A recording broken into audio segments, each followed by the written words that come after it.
سے پہلے یہ لفظ ایپی سینٹر جو استعمال کیا تھا یہ بھارتی وزیر اعظم منموہن سنگھ نے کیا تھا امریکہ میں، اور یہ کہا تھا کہ یہ ایپی سینٹر، وہی لفظ بھارتی آرمی چیف نے کل استعمال کیا، اور اس نے کہا کہ 60% وہ لوگ جن کو حال ہی میں کشمیر حال ہی میں جن کو نیوٹرلائز کیا گیا، پکڑا گیا، وہ پاکستانی اوریجن کے لوگ تھے، اور اس نے یہ بھی کہا کہ جموں کشمیر میں جو بھی دہشت گردی ہے اس کے پیچھے پاکستان موجود ہے۔ اچھا، دسمبر 1971 کی یہ تصویر ہے، بھارتی آرمی چیف ان کے دفتر کے اندر جو ہے وہ لٹکائی جاتی تھی، اب اس کو وہاں سے دسمبر کے اندر جو ہے وہ ہٹا دیا گیا۔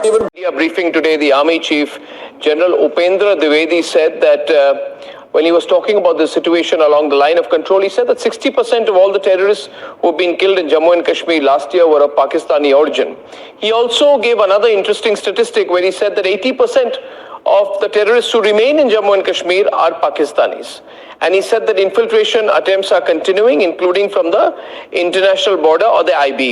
Ladies and gentlemen, I come to you with a scoop because these are not just numbers. Remember, these are backed by facts, these are backed by intel. Past year, 60% of terrorists eliminated were of Pakistan origin. As of today, whatever is remnant in the Valley and Jammu area, we feel that around 80% or more are from Pakistan origin.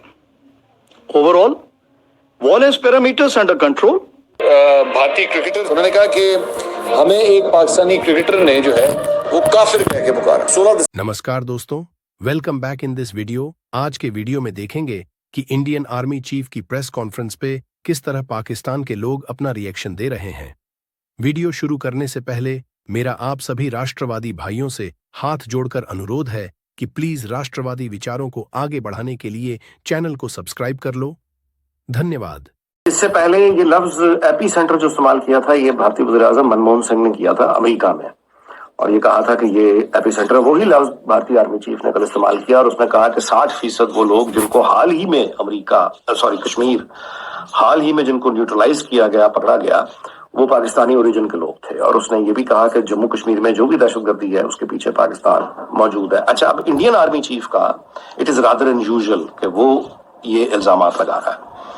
اچھا، اب اس کو یہ میں نے آپ سے گزارش کر دی کہ یہ اس نے یعنی یہ کہا ہے۔ اب اس کے ساتھ اب آپ نوٹ کر لیجئے کہ وہ جو مارکو روبیو جو ان کا وزیر خارجہ آ رہا ہے امریکہ کا، ٹرمپ کا، وہ پچھلے سال جولائی میں یہ کہہ چکا ہے کہ بھارت میں کوئی بھی اگر ٹیررزم کا واقعہ ہوتا ہے اور وہ ٹیررزم پاکستان براہ راست ملوث نہیں ہے بلکہ کوئی تھرو کسی پراکسی کا کروا دیتا ہے تو بھی پاکستان پہ فوجی پابندیاں امداد پر آ جانی چاہیے۔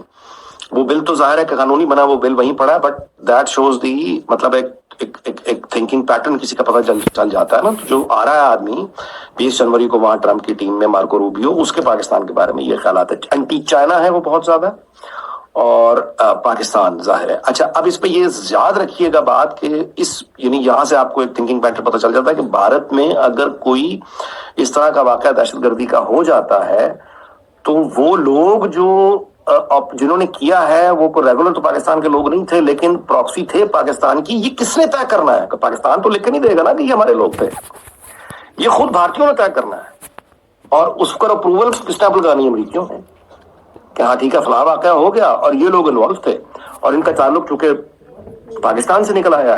تصویر ہے یہ جو آپ اسکرین کے اوپر دیکھ رہے ہیں، یہ تصویر ظاہری بات ہے پاکستان کے اندر کوئی زیادہ اچھے یادیں نہیں لے کر آتی۔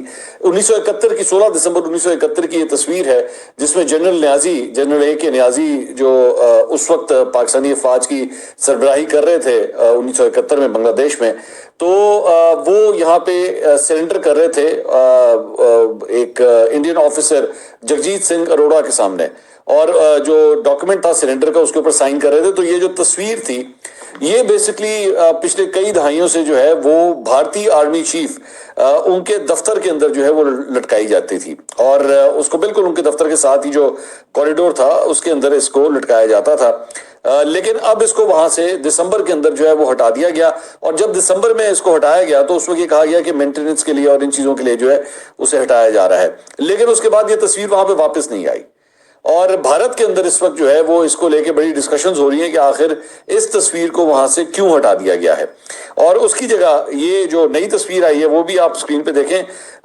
کرم شیتر فیلڈ آف ڈیڈز، یہ ایک تصویر جو ہے وہاں پہ لگائی گئی ہے. ایون بڑھ بھارت جائیے. ایریزونا سے ان کے کانگریس مین ہے ایک اینڈی بگز اس کا نام ہے. 4-5 دن پہلے اس نے بھی ایک بل پیش کیا ہے، فار رائٹ کا ہے یہ، جس میں اس نے یہ مطالبہ کیا ہے کہ نان نیٹو جو پاکستان کا ایک سٹیٹس ہے، میجر نان نیٹو ایلائی، اس سٹیٹس کو اینڈی گیٹس نے کہا کہ ریووک کر دیا جائے. پاکستان ہمارا اتحادی جو ہم نے دے رکھا ہے اس طرح سے، وہ پاکستان ہمارا اتحادی نہیں ہے. اب یہ 4-5 دن پہلے اینڈی گبز نے میجر نان نیٹو ایلائی کا سٹیٹس ریووک کرنے کے لیے کہا ہے، اور یہاں انڈین آرمی چیف نے کل وہ ساری کی ساری وہ معاملات کو میں نے آپ کو گزارش کر دی. تلسی گاربرڈ، یہ میں بار بار اس کا نام لیتا ہوں، یہ ڈائریکٹر ہے وہاں کی نیشنل انٹیلیجنس کی. ٹرمپ نے جس کو اپوائنٹ کیا ہے، جتنی CIA FBI national security agency اس نے ہیڈ کرنی ہے تلسی گاربرڈ نے. اور اس کی ٹویٹر پہ ٹائم لائن نکال کے دیکھ لیجئے، اس کی خود کی ویڈیوز پڑی ہوئی ہیں اگینسٹ پاکستان. وہ ریزن یہ ہے کہ انہوں نے 71 میں ہندوؤں کو مارا، اب بھی یہ وہاں پہ پاکستان میں، یعنی یہ ان کی. اچھا، ایلون مسک جو ہے وہ 2 مرتبہ ریسنٹ ٹائمز اس نے پاکستان کا ذکر کیا ہے. ایک وہ جب برٹش MP نے اپنی حکومت سے مطالبہ کیا کہ ہم پاکستان کو کیوں امداد دے رہے ہیں، اس کو روکنا چاہیے، ٹیکس پیئرز کی منی، جس کو انڈورس کیا ایلن مسک نے کہ بالکل روکنا چاہیے پاکستان کو، آپ کیوں پیسے دے رہے ہیں.